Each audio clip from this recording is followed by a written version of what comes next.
Bismillahirrahmanirrahim. Faslun, bermula ini pasal atau bermula ini bab. Surutu sihhatihi arba'atu asya'a. Islamun wa aqlun wa naqa'un min nahwi haydin wa ilmun bi kaunil waqti qalbilan lis-sawmi. Bab ini membahas mengenai syarat sahnya puasa, yakni ada empat perkara, asya'a, 4 perkara. Yang pertama Islamun, yaitu syarat yang pertama adalah Islam. Syarat sahnya puasa adalah Islam, wa aqlun, dan berakal, wa naqa'un, ia juga bersih, wa naqa'un min nahwi haidin, ia bersih dari haid. Nah, ini untuk perempuan. Wa ilmun bi kaunil waqti qalbilan lis-sawmi. Yang ketiga yakni ia wa ilmun, mengetahui atau ia pandai mengenai waktu-waktu puasa atau proses-prosesnya puasa, dia sudah mengetahui. Nah, jadi pertama syarat sahnya puasa ialah orang Islam. Yang kedua dia berakal. Yang ketiga dia bersih dari haid. Haid itu bisa dia nifas, nanti masuknya, ini secara umumnya. Yang penting dia bersih. Ini khusus buat perempuan. Wa ilmun, ini secara umum, baik perempuan maupun laki-laki, dia juga jamak. Wa ilmun bi kaunil waqti, dia mengetahui waktu kapan puasanya, kapan puasa wajib, kapan puasa sunnah, kapan yang diharamkan puasa. Puasa juga ada yang diharamkan. Nah, ini adalah syarat sahnya puasa. Yang kedua, faslun surutu wujubihi khamsatu asya'a. Islamun wa nakalifun wa itaqatun wa sahhatun wa iqamatun. Mengenai syarat wajib puasa, yaitu yakni membahas mengenai syarat wajibnya puasa, yaitu ada Islamun, orang Islam, wa naklifun, yaitu orang yang baligh dan juga beserta berakal. Wa naklifun, nah ini udah gabungan dari baligh dan nakl, punya berakal. Wa iltaqatun, orang itu kuat. Kalau dia nggak kuat berarti tidak boleh berpuasa. Contoh, kalau misalkan sudah kita bekerja tidak kuat buka, tapi kita juga nggak usah memamerkan kepada orang lain, tapi buka kita harus dibayar nanti, di qadha, wajib namanya ya. Daripada kita juga anak istri kita diterlantarkan, tidak diberi nafkah, kita nggak mencari nafkah, itu lebih dosa kebanding kita meninggalkan puasa. Nah, jadi puasa itu wajib untuknya setiap orang. Kalau misalkan dia tidak puasa di bulan Ramadan, maka dia harus puasa qadha. Nah, buat puasa qadha nanti setelah Ramadan dia bayarnya. Yang ketiga adalah orang yang kuat, wasihhatun, yaitu orang yang sehat dan wa iqamatun, dan orang tidak dalam perjalanan. Ini adalah syarat wajib orang yang berpuasa. Jadi orang musafir atau mudik nih. Nah, sekarang kita mau mudik nih. Dia boleh tidak berpuasa, namun dia harus membayarnya. Tapi kalau misalkan tetap mau puasa, ya silahkan mangga. Kan takutnya dia malas untuk membayarnya di kemudian hari nanti. Nah, ini dia syarat wajib untuk puasa. Yang pertama tadi orang Islam, yang kedua adalah baligh dan punya akal, yang ketiga adalah orang yang kuat jasmaninya, kuat dia untuk menahan haus dan lapar. Yang keempat orang yang sehat, orang sakit itu usah suruh puasa, suruh makan aja. Dan yang kelima wa iqamatun ini orang yang tidak pergian, orang yang tidak musafir atau orang yang tidak mudik. Nah, makanya kita sebagai manusia, sebagai orang Islam, ketika kita di perjalanan, orang yang nggak puasa biarin aja, jangan nggak puasa, jangan diledekin, biarin aja. Entah arkanuhu salasatun asya'a. Bab bermula ini bab arkanu, rukun puasa, yaitu ada 3 perkara.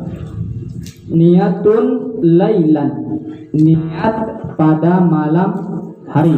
Nah, niat pada malam hari ini menurut mazhab Imam Syafi'i. Kalau misalkan di sini ada menganut Imam mazhab Maliki, maka silakan pakai niat dari awal 1 bulan penuh puasanya. Nah, jadi mau pakai dua-duanya mangga.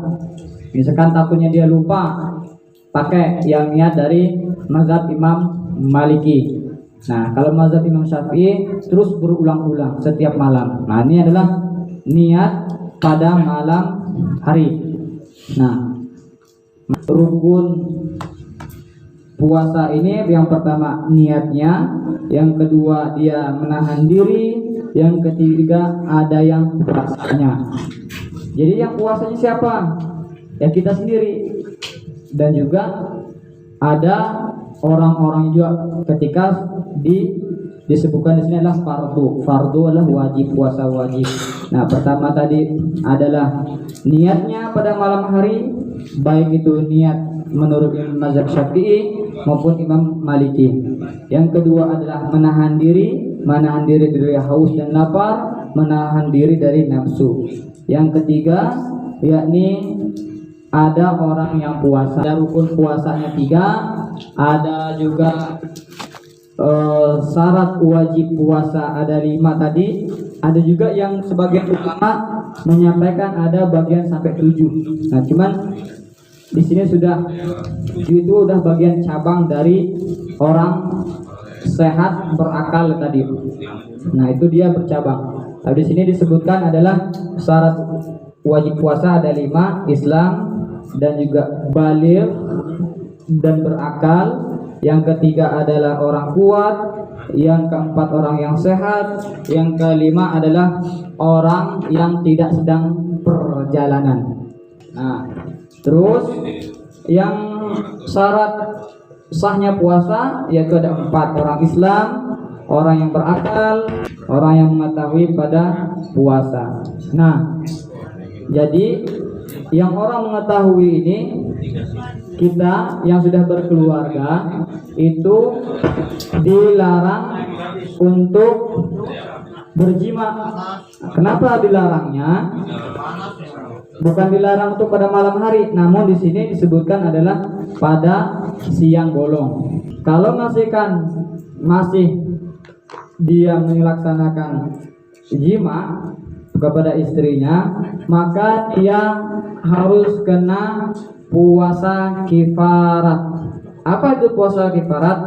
Dia hukumnya wajib. Nah, wajib dia melaksanakan puasa kifarat pada 7 bagian. Yang pertama sebab-sebab orang puasa kifarat itu yaitu tidak mampu menahan nazar atau dia tidak melaksanakan nazarnya. Contoh misalkan saya bernazar, kalau saya sembuh maka saya akan puasa atau bahkan saya naik haji akan saya sedekah. Nah, setelah saya sembuh dari sakit, maka saya harus melaksanakan nazar tersebut. Bila mana tidak kita dilaksanakan, maka saya kena sanksinya puasa kifarat. Nah, dan juga yang kedua, orang yang kena puasa kifarat ini yakni orang yang berjima ya pada puasa. Dan juga yang ketiga, orang yang membunuh tidak sengaja. Orang yang membunuh tidak sengaja, misalkan nabrak ya. Misalkan amit-amitnya bawa motor nabrak truk, nah dia harus puasa kifarat. Nah, kalau misalkan dia tidak melaksanakan puasa kifarat tersebut, maka dia harus bersedekah. Nah, keterangannya. Yang keempat, orang yang wajib ke puasa kifarat ini orang yang melakukan zihar. Zihar itu zihar kepada istrinya, menyamakan mertuanya dengan istrinya. Yang kelima, dia orang yang puasa kifarat ini yaitu orang yang melaksanakan ihram ya. Orang ini kenapa dia kena zihar juga? Karena puasa kifarat juga, dia mencukur rambut ketika ihram. Nah, itu ada larangan juga. Nah, dia juga harus puasa kifarat. Dan juga yang keenam, dia berburu ketika ihram. Dia mematikan semut atau binatang-binatang yang lainnya ketika ihram di Mekah. Nah, dia kena puasa kifarat. Dan yang terakhir, orang yang terkena puasa kifarat tersebut orang yang mengerjakan haji dan umroh dengan cara tamatu atau qiran. Nah, itu jangan kita bahas. Yang kita bahas adalah ini yang 6-7 perkara ini orang yang disebabkan puasa kifarat, ada 7 perkara tersebut. Bagaimana orang yang tidak mau berpuasa? Nah, ini puasa kifarat ini diingatkan nih, dia 2 bulan berturut-turut puasanya. Ketika dia melaksanakan puasa kifarat karena melanggar tersebut, maka dia berpuasanya selama 2 bulan berturut-turut. Nah, itu wajib puasa kifarat. Nah, makanya di Al-Quran menjelaskan kalau puasa itu menahan nafsu. Nah, ini tadi kalau misalkan kita nggak bisa, maka kita sanksinya 2 bulan full puasa kifarat. Nah, kalau kita nggak sanggup, ada juga kita harus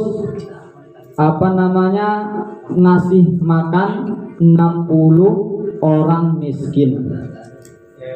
Nah, mudah-mudahan di Ramadan ini menjadikan Ramadan yang indah dan ceria kepada kita semua. Disehatkan selama Ramadan, dituntaskan ibadahnya di Ramadan, dan kita tingkatkan membaca Al-Quranul Karimnya, juga diberikan kesehatan, juga diberikan kelancaran rezekinya. Assalamualaikum warahmatullahi wabarakatuh.